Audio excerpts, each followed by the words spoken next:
जय Shri Radhe ji. Welcome to रंग astro. कई दफ़े हमारी लाइफ में ऐसा होता है कि हम हिम्मत हारने लगते हैं और हमें लगता है कि शायद हमारी किस्मत में बस इतना ही लिखा था और हम निराश होना शुरू हो जाते हैं। हमें अपने कामों में बड़ी असफलता मिलने लगती है। फिनेंशियली अगर हम देखें तो हमारी लाइफ बहुत नीचे की तरफ जाने लगती है। आर्थिक संकट हमारे ऊपर आना शुरू हो जाता है। घरेलू जो अशांति की स्थिति है वो हमारे ऊपर आना शुरू हो जाता है। कारोबार में, नौकरी में, हर जगह हमारे लिए परेशानियां आनी शुरू हो जाती है और इसके कारण हमारे अंदर एक चिड़चिड़ापन आ जाता है, हमारे अंदर एक क्रोध आ जाता है, हमारे अंदर एक अशांति आ जाती है और कहीं ना कहीं जिंदगी का जो वास्तविक सुख है वो हम नहीं ले पाते और हमें कई दफ़े ऐसा लगता है कि हमारा 100% जो उपयोग है वो नहीं हो पाया है और जो बदकिस्मती है उसने हमें चारों तरफ से घेर लिया है। आज हम आपको कुछ उन विशेष रेखाओं के संबंध में बताएंगे जो अगर आपकी हथेली में है तो एक बात के लिए निश्चिंत हो जाओ कि आपकी जिंदगी कब करवट मारेगी ये आपके लिए जानना बहुत मुश्किल है। वो रेखाएं जब तक आपकी हथेली में है आपके लिए आपका सूरज ढला नहीं है, आपकी जिंदगी खत्म नहीं हुई है, आपका सूर्य अस्त नहीं हुआ है और आप कभी भी फिर से चमक सकते हैं और आपकी जिंदगी फिर से आपको बहुत ऊंचाई तक ले जा सकती है। इसलिए ऐसी स्थिति में कभी भी आपको जब भी ये रेखाएं हो हिम्मत बिल्कुल ना हारे, अपने कर्म में पूरी तन्मयता के साथ, पूरी निष्ठा के साथ अपने काम में लगे रहें और देखना एक वो सुबह जरूर आएगी जो कि आपकी होगी। शुरुआत करेंगे और सबसे पहले उस खास रेखा के संबंध में बात करेंगे, वो है मणिबंध की रेखा। जब भी देखना किसी भी स्त्री या पुरुष की, जब भी स्त्री की देखना तो उनमें देखना कि आपके चंद्र की तरफ से रेखाओं की स्थिति देखना कि निकल रही हो, पुरुष की देखना तो इस तरफ से देखना, दोनों हथेली में। ठीक है, अगर ये रेखा बिना टूटे हुए, बिना यव रेखाओं के, यानी कि एक बड़ी सी गैप लिए हुए एक बिल्कुल सीधी अवस्था में यहाँ से इस तरफ तक जा रही है तो ये स्पष्ट संकेत है कि जातक बहुत ही जुझारू है और अपने जीवन में कभी भी पिछले पैर पे नहीं आएगा, कभी भी वो एक स्टेप पीछे नहीं जाएगा। वो अड़ेगा, मेहनत करेगा, लड़ेगा और चीजों को प्राप्त करके ही दम लेगा। ये धनुषाकार स्थिति में यहाँ पर अगर आपके लिए मौजूद है तो ये और भी अच्छी स्थिति है। ये आपके जीवन में रंग भरने का काम करती है और आपको लड़ने की क्षमता प्रदान करती है। ये व्यक्ति के लिए जो चतुर्विध पुरुषार्थ होते हैं, धर्म, अर्थ, काम, मोक्ष, उन सब में आपके लिए परिस्थितियों को आपके अनुसार बनाने का काम करती है और व्यक्ति उन सब में विजय प्राप्त करने की स्थिति में आता चला जाता है। पुरुषार्थ उनके अंदर काफी तीव्र होता है। इसके अलावा जो दूसरी रेखा की स्थिति है वो है भाग्य रेखा। भाग्य रेखा चाहे स्त्री हो या पुरुष, आपके अगर चंद्र के क्षेत्र से निकल के आगे की तरफ जाए या केतु के क्षेत्र से निकल के ऊपर की तरफ जाए, जब भी भाग्य रेखा की स्थिति आपकी हथेली में है तो निश्चिंत हो जाओ कि किस्मत आपके साथ है।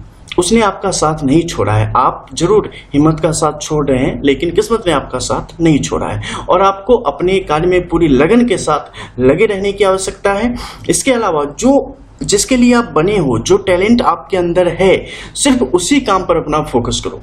बिकॉज जब दूसरे का काम करना आप शुरू करोगे ना जिसमें आपका टैलेंट नहीं है, बड़ी मुश्किल हो गई, पैसे चाहिए, कोई भी जॉब कर ली, तो आप कभी सक्सेस नहीं होगे और लगेगा कि नहीं हम ही फेल्योर है। आप कभी भी फेल्योर थे ही नहीं, आप कभी भी असफल थे ही नहीं। आपको अगर आंशिक तौर पे अगर असफलता दिख रही है तो सिर्फ इसलिए क्योंकि जिसमें आपका टैलेंट है आप उसके इतर काम कर रहे हो। ठीक है, अगर जो आप जानते हो, जिसमें आपकी काबिलियत है, जिसमें आप महारथी हो, वो कार्य करोगे, फिर देखो आप कहां से कहां पहुंचते हो।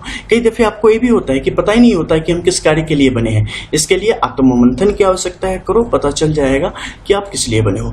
तो जब भी भाग्य रेखाएं यहां से ऊपर की तरफ जाए, और एक चीज गौर करना, भाग्य रेखा छोटी हो तो ये मत सोचना कि नहीं इसका मतलब भाग्य अच्छा नहीं है, इससे फर्क नहीं पड़ता है। आदमी का कद कोई 4 फुट का होता है, कोई 7 फुट का होता है, फिर भी सबकी किस्मत बिल्कुल अलग अलग होती है। ऐसा नहीं कि 4 फुटिया जो होता है उनकी कोई किस्मत नहीं होती।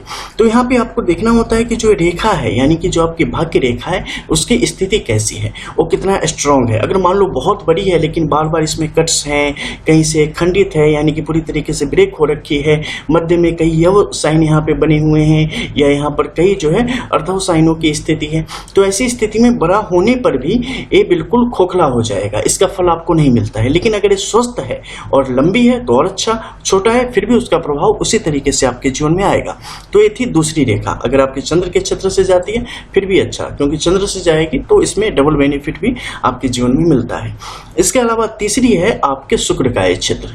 शुक्र का ये क्षेत्र अगर एक बहुत बड़ी उभार से थोड़ा सा कम यानी कि एक मध्यम उभार के साथ यहाँ पर मौजूद है और यहाँ पर सीधी खड़ी रेखाओं की स्थिति स्पष्ट तौर पे बन रही है, तो ये आपके लिए आने वाले समय में यानी कि भविष्य में एक बड़ी आर्थिक बेहतरी को दिखाने का कार्य करता है और जातक अपने जीवन में बड़ी ऊंचाई तक पहुंचने का मादा रखता है। अगर अब तक आपको नहीं मिला है फिर भी निश्चिंत रहे, जीवन में निश्चित तौर पे मिलेगा।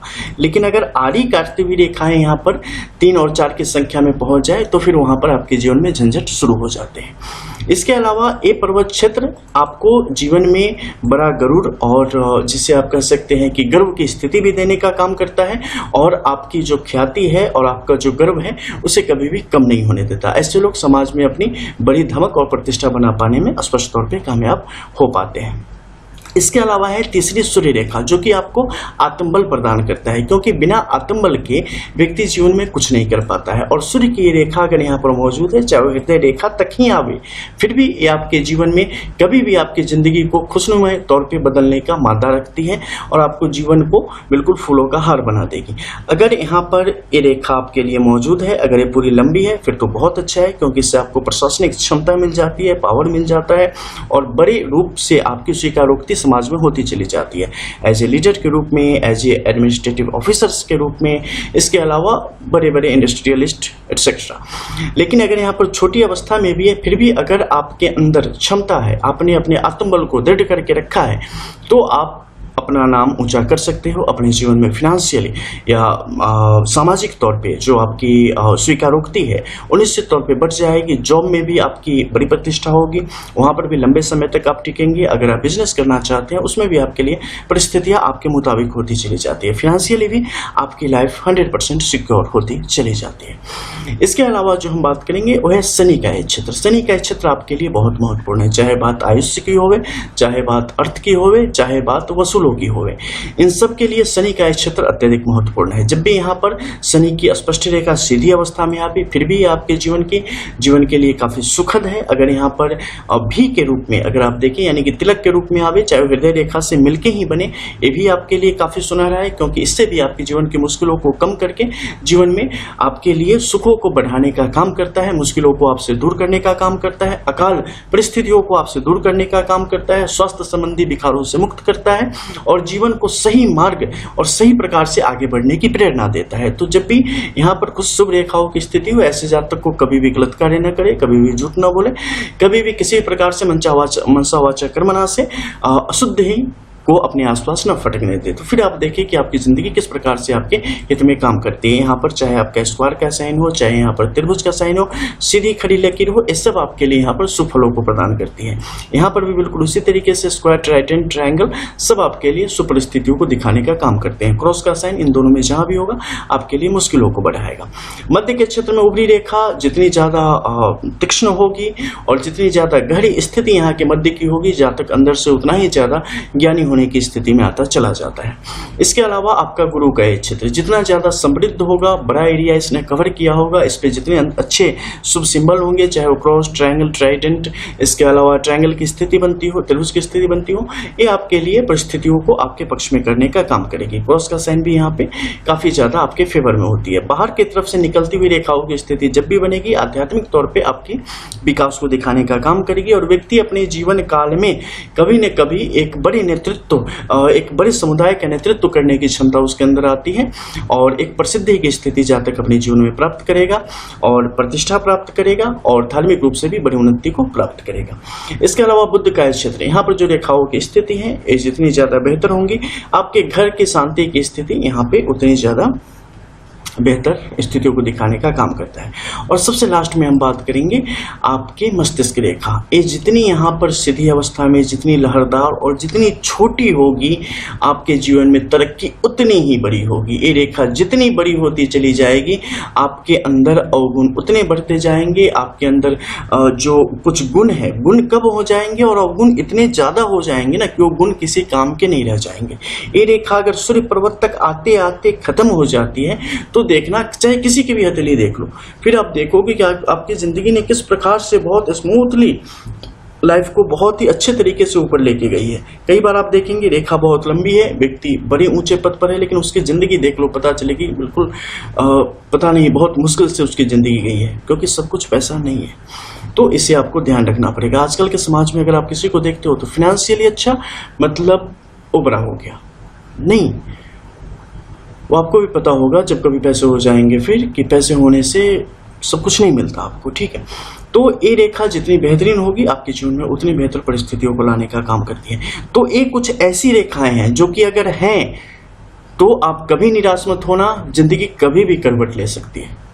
मिलते हैं फिर, तब तक के लिए जय जय Shri Radhe. Thanks for watching Rang astro, only one real astrology channel.